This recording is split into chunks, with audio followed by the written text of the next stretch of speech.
Bonjour à tous et à toutes et bienvenue sur la chaîne des oracles et des fées. Alors, je suis heureuse aujourd'hui de vous retrouver pour vous faire une vidéo un petit peu particulière. Une vidéo qui va toucher aux jeux auto-édités notamment. Et que j'ai décidé de faire parce que je suis tombée sur une vidéo voilà, d'une autre cartomancienne que j'aurai l'élégance de ne pas citer.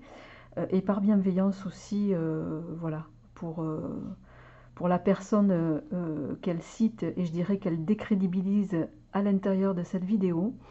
Voilà, donc j'avais à cœur un petit peu de vous exprimer en toute modestie comment ou d'éclairer tout du moins voilà, ceux qui souhaitent faire leur jeu en auto-édition, de vous éclairer un petit peu sur toute la partie marketing, design marketing notamment, commercial peut-être. Voilà, alors, euh, le point de départ, c'est que cette personne a commandé un des jeux qui sont posés sur cette table.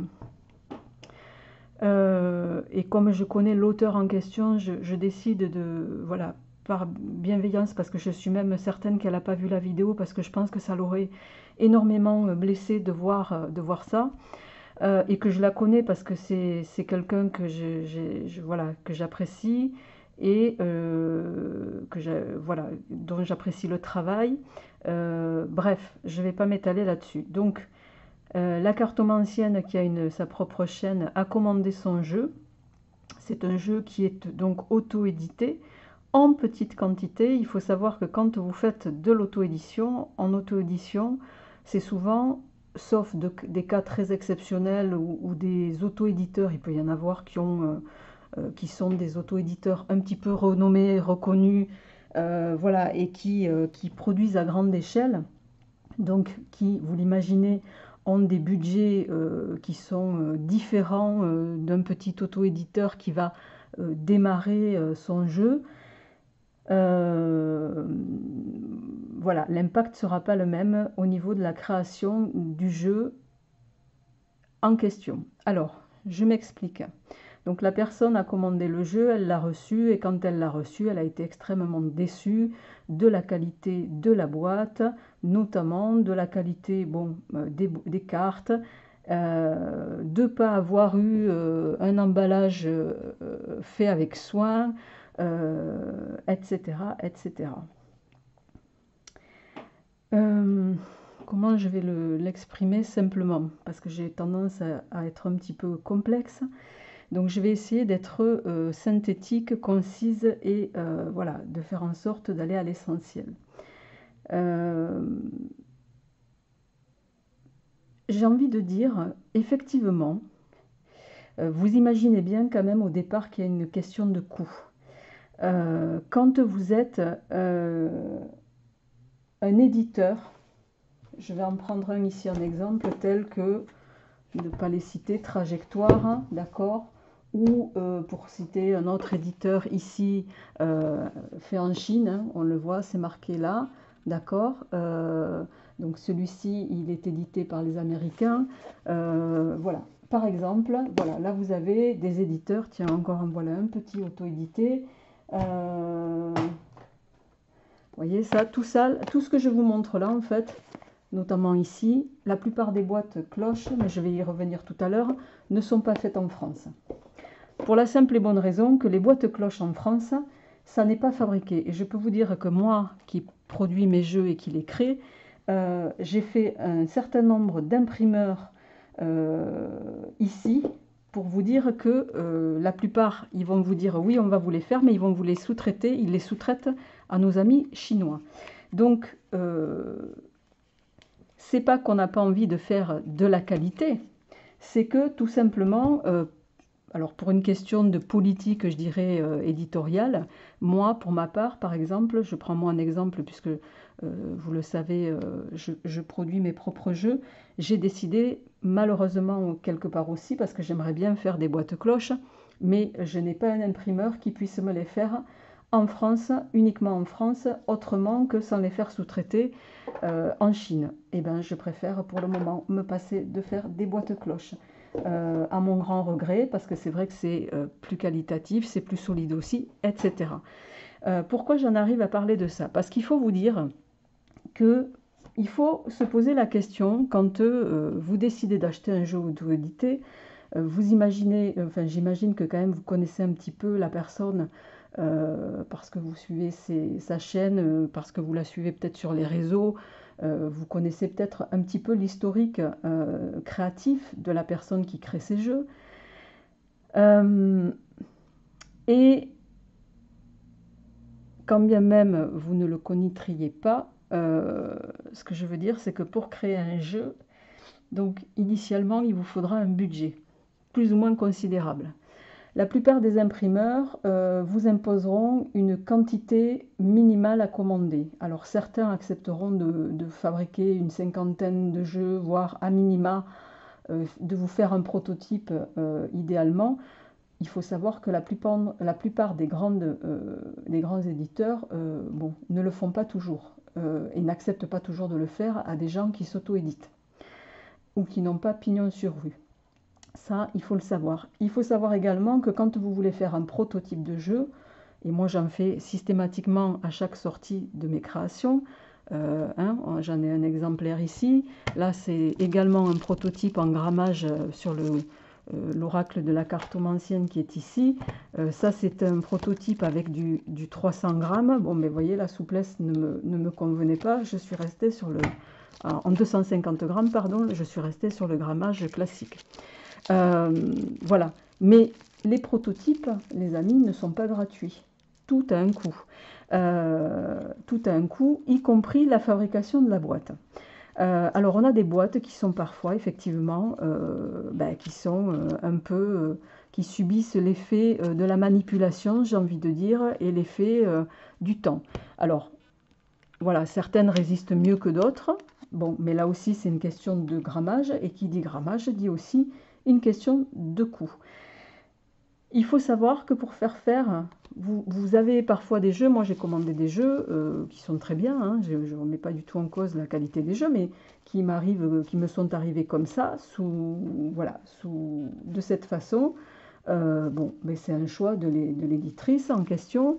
Voilà, j'imagine que si elle n'a pas pu m'envoyer quelque chose dans une boîte, c'est que la boîte, les amis, il faut vous dire que la boîte, c'est pas gratuit. Et la boîte, pour la faire, il faut faire ce qu'on appelle un gabarit.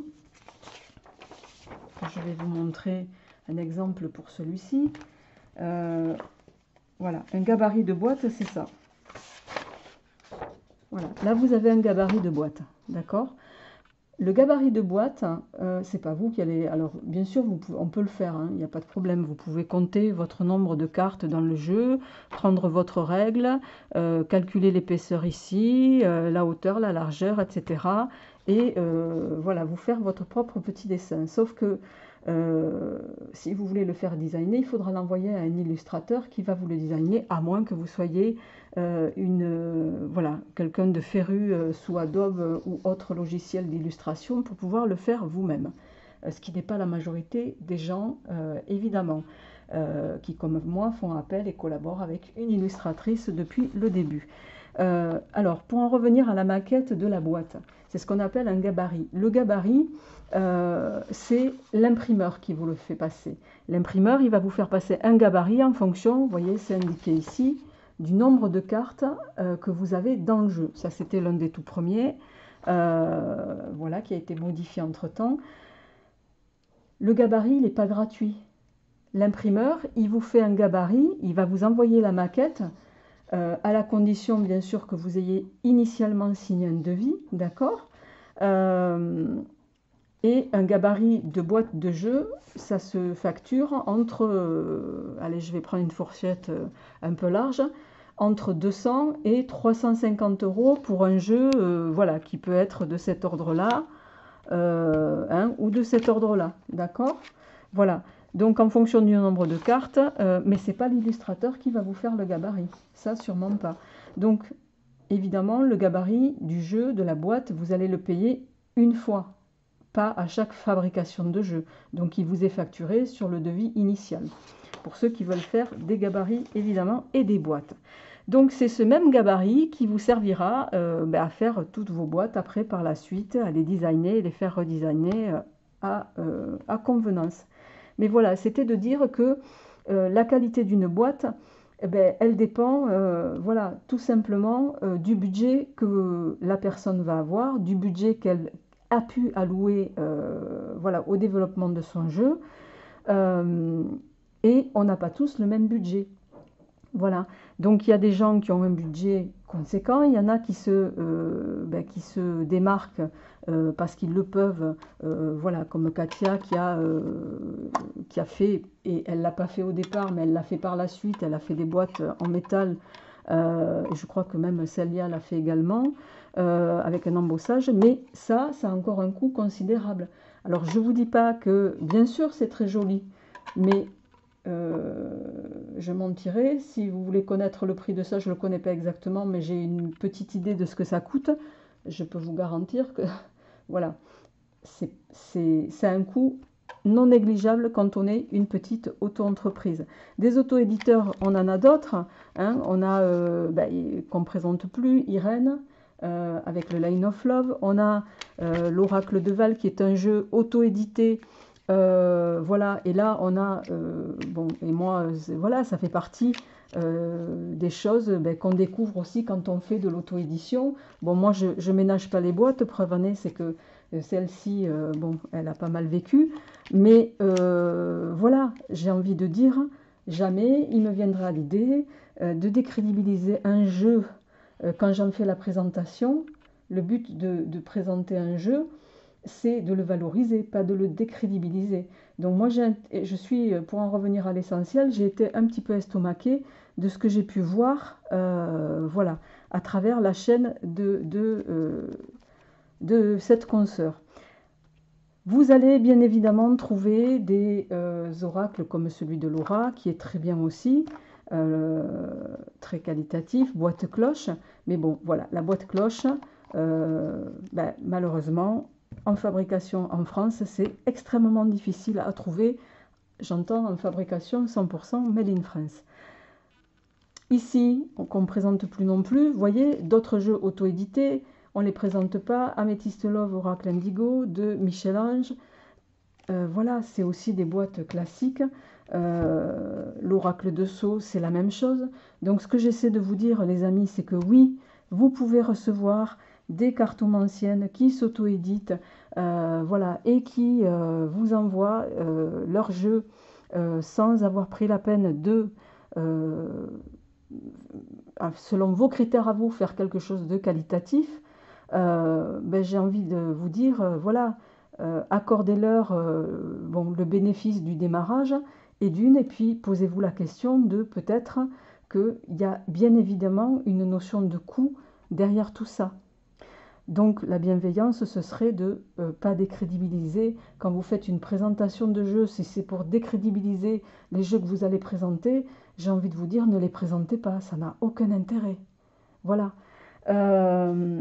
Autre chose que je voudrais apporter, voilà, si vous décidez, quoi que vous décidiez de faire, si vous vous auto-éditez, et quand vous envoyez les jeux, bon, moi j'aime beaucoup les jeux de Célia, ils sont très qualitatifs, toujours très beaux. Bon, mais Célia avait fait une vidéo par rapport à ça, elle a reconnu elle-même, et pourtant elle est soucieuse de faire fabriquer également chez nous, mais force est de constater qu'elle a été contrainte de passer par nos amis chinois pour faire ces boîtes cloches. Je pense que la vidéo doit toujours être sur sa chaîne. Voilà, et c'est vrai que quoi que vous décidiez de faire, que ce soit un livret, tout aura un coût, hein, mes amis, et quand on décide d'envoyer, comme je vais parler de moi, puisque voilà, il s'agissait également de ça, l'attention qu'on apporte, que moi en tout cas j'apporte dans les colis que j'expédie à mes abonnés ou aux gens qui ont la gentillesse de me commander un jeu. Alors oui, je prends soin de mettre un petit pochon, de coller des petites étiquettes, vous voyez, comme ça. Mais il faut savoir que les planches d'étiquettes comme ça, qui sont faites également chez un imprimeur, ça a un coût, c'est pas gratuit, tout ça, ça se paye. Et il faut vous dire aussi que la plupart des petites auto-entreprises, les auto-éditeurs, ne répercutent pas le prix de tous ces petits froufrous que vous voyez arriver dans vos boîtes aux lettres, les amis. Donc, il y a également le coût des petites cartes. Voilà. Et quand ça arrive, ça peut arriver effectivement comme ça. C'est très mignon, mais le bolduc, le papier, les petits autocollants, le petit froufrou, moi, j'ai aucun problème à le faire. Ça me fait très plaisir de le faire. Mais voilà, prenez en compte que ce n'est pas le cas de tout le monde et que j'ai envie de dire, voilà, si vous voyez arriver des gens qui vous expédient des jeux sans avoir pris la délicatesse de mettre les petits froufrous, je trouve un peu dommage de décrédibiliser le travail de quelqu'un, qui plus est quand il s'agit d'artistes, juste au motif qu'il n'y a pas eu la délicatesse que vous souhaitiez. Voilà, c'est tout ce que j'avais envie de partager avec vous. J'espère que ça vous aura un petit peu éclairé sur voilà, comment ça fonctionne au niveau du design, en tout cas sans rentrer dans le sujet parce que ce n'était pas le but ici. Mais je voulais juste clarifier ça par rapport à l'auteur en question, à l'artiste en question, et lui rendre un petit peu hommage, si tant est que j'ai pu le faire sans la citer, parce que je ne veux pas justement porter atteinte et créer de polémique suite à ça. Merci les amis de votre attention.